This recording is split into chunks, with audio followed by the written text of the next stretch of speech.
Bonjour à tous, nous sommes le 22 juin 2024, nous sommes à Hong Kong et ceci est la 13e chronique de notre chaîne Valise Diplo.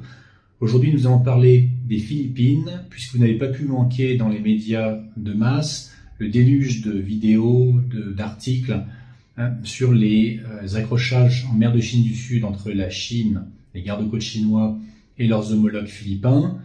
Vous avez vu ces images de garde-côtes qui s'arrosent au canon à eau, les bateaux qui s'entrechoquent, les lacérations au couteau des flotteurs des bateaux philippins, ces histoires de doigts coupés, les arrestations, les libérations, tout ça est très bien mis en scène. On voit que les médias occidentaux ratissent très large, le plus large possible, parce qu'ils ont également inclus une dimension environnementale. Donc ça c'est pour le bobo occidental, il faut pouvoir lui soutirer des larmes absolument sur tous les sujets. Donc là, on nous explique que la Chine, qui est en train de militariser certains îlots et récifs coralliens dans la région, utiliserait des techniques de forage et de remplissage qui soient destructeurs pour l'environnement dans ces constructions qu'elle est en train de gagner sur la mer. Il faut savoir que le Vietnam fait exactement la même chose, de façon voire même pire, mais comme c'est le Vietnam, on n'en parle pas évidemment. On nous parle aussi de l'expansionnisme chinois dans la région, puisque évidemment le récit médiatique occidental est simpliste et infantilisant au possible. Donc il s'agit à la fin de nous dire bon, il y a un méchant, la Chine, et il y a une victime, une pauvre victime qui n'arrive pas à se défendre et qui est contrainte de faire appel aux grands frères américains pour la défendre, les Philippines. Il faut savoir que la Chine n'est absolument pas la puissance qui occupe le plus d'espace dans cette mer de Chine du Sud. Elle contrôle, entre guillemets, 7 îlots et récifs coralliens dans la région. Taïwan, qui a absolument les mêmes revendications territoriales en mer de Chine du Sud que la Chine, en contrôle 1, qui se trouve être le plus grand de la région. Il y a plus de 40 hectares sur cet îlot. Et ensuite, il y a des pays comme les Philippines qui en contrôlent 10, la Malaisie qui en contrôle également 10, et le Vietnam qui en contrôle et qui en développe 21, qui en développe de façon qui militarise ces îlots de la même façon que la Chine, mais les médias n'en parlent évidemment jamais. Le deuxième point que nos médias évitent soigneusement, c'est celui du timing de cette crise. D'abord le timing et puis ensuite la chronologie. Alors je vais essayer très rapidement de vous présenter les deux.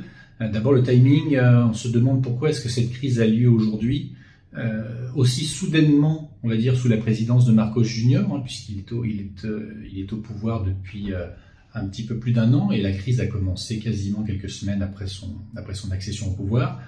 Et pourquoi elle n'a pas eu lieu sous son prédécesseur, Duterte, le président Duterte, qu'on sait qui n'était franchement pas pro-américain et qui ne se laissait pas faire par les États-Unis, et qui avait une politique, on va dire, pas sinophile, mais une politique d'équilibre en fait entre les deux superpuissances que sont la Chine et les États-Unis.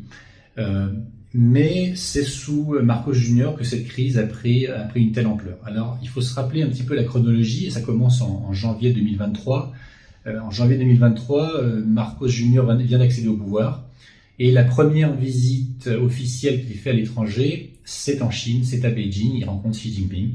Donc c'est très encourageant, on se dit, il tient ses promesses électorales qui étaient en fait de la continuité de la politique de Duterte, puisqu'il a été élu quasiment sur une plateforme identique à Duterte, où il était présenté aux Philippins comme étant un peu son successeur en termes de politique, alors qu'il est successeur de son père, Marcos, qui était ce dirigeant ultra célèbre par sa corruption et celle de sa femme dans les années 70 et 80.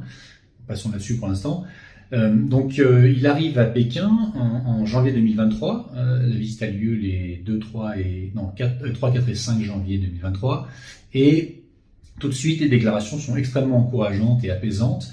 On se rend compte que Marcos arrive avec un discours très conciliant, où il n'y a pas de volonté de faire de la question maritime la question centrale de la relation sino-philippine. Mais d'ailleurs, il le dit, il ne faut pas laisser la question maritime prendre vraiment le centre de cette relation. Nous avons tellement d'autres aspects de collaboration avec la Chine sur lesquels on va se focaliser et on va essayer de laisser de côté un petit peu cette question maritime. On peut parler d'exploration conjointe dans la région sans pour autant déterminer au crayon sur une carte quelle bande de sable appartient à qui. Voilà. Donc ça c'est évidemment la Chine est très heureusement surprise.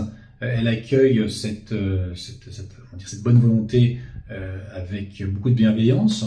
Il y a plus de 23 milliards de dollars US d'investissements chinois qui sont promis aux Philippines en échange.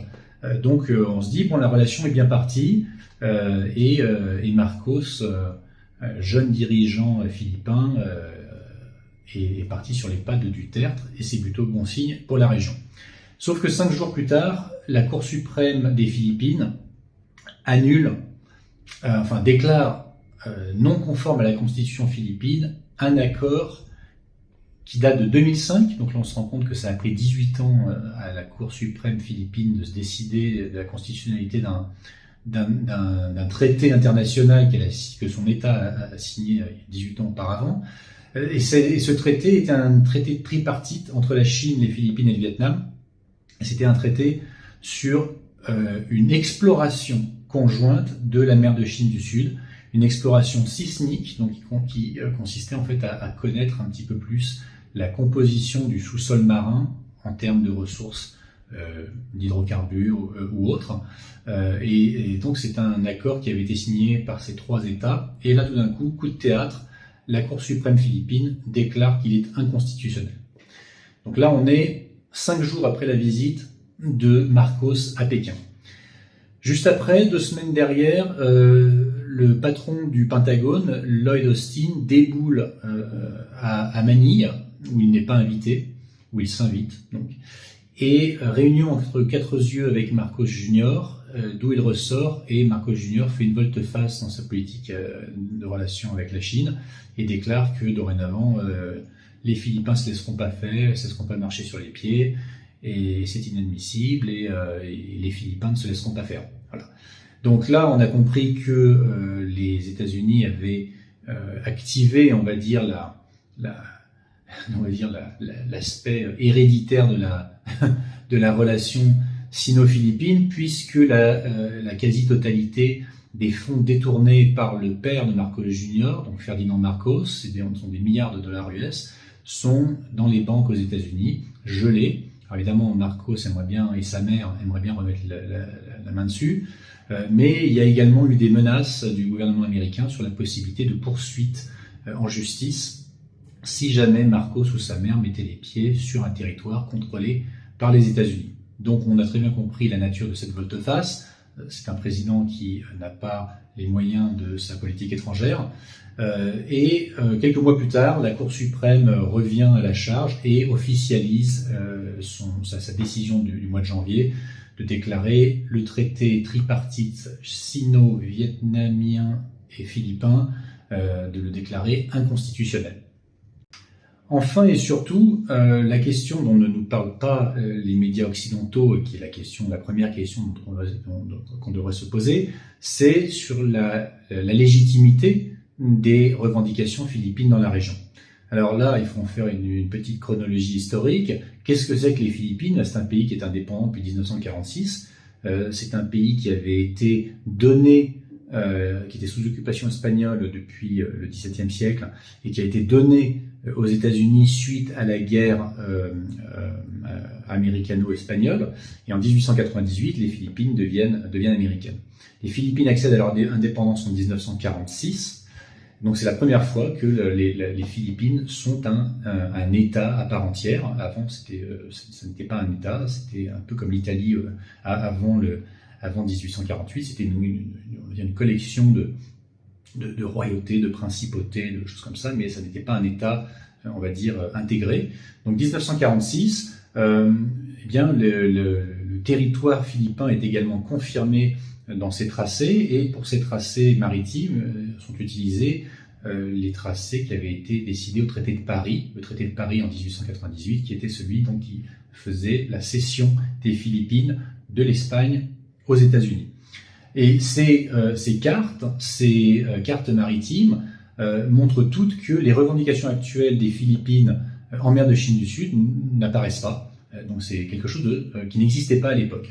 Alors que la Chine, alors que la Malaisie, alors que le Vietnam, déjà, dès la fin de la Deuxième Guerre mondiale, revendiquaient déjà ces îlots, ces récifs coralliens et ces bancs de sable.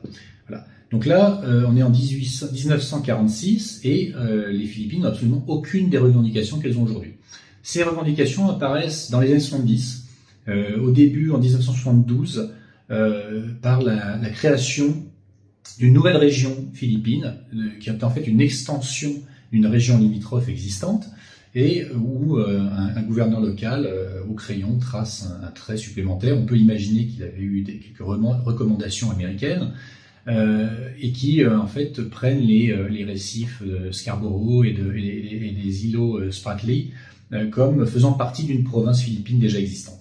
Et ça, c'est officialisé en 1978 par le président Marcos, donc je rappelle, le président ultra corrompu, complètement pantin des États-Unis, et qui a caché tout l'argent volé au peuple philippin dans des banques américaines, et donc il officialise tout ça en 1978. Donc on voit que les revendications philippines sont très récentes, et en plus de ça, et ça c'est quelque chose qui a été étudié par de nombreux spécialistes du droit international, qui expliquent que les revendications philippines sont d'abord n'ont aucune légitimité légale, sont complètement fantaisistes, et on voit derrière la main des États-Unis pour en fait instrumentaliser ces revendications territoriales dans un but de confrontation avec la Chine. Voilà.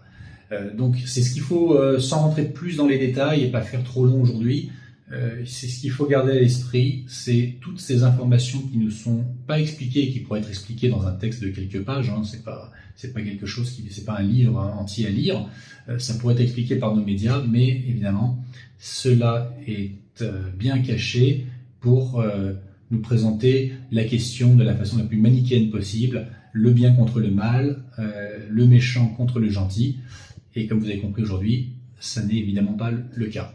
Voilà, merci beaucoup, j'espère que ça vous a intéressé. N'hésitez pas dans les commentaires à me poser des questions plus précises si vous le souhaitez. Il y a certainement des recherches à faire également sur Internet pour avoir des cartes un petit peu plus détaillées de ce que je viens de dire. Je ne peux pas vous les mettre en incrustation parce que je n'ai pas la capacité technique de mettre des incrustations d'images et des sous-titres et des choses comme ça, mais ça peut se trouver sur Internet assez facilement avec un petit peu de recherche. J'essaierai de mettre un ou deux liens en description de la vidéo, et n'hésitez pas à commenter, liker, à faire suivre, à activer les cloches sur les différentes plateformes YouTube et Odyssée pour que cette vidéo soit diffusée au plus grand nombre possible. Voilà, merci beaucoup et je vous dis à très bientôt.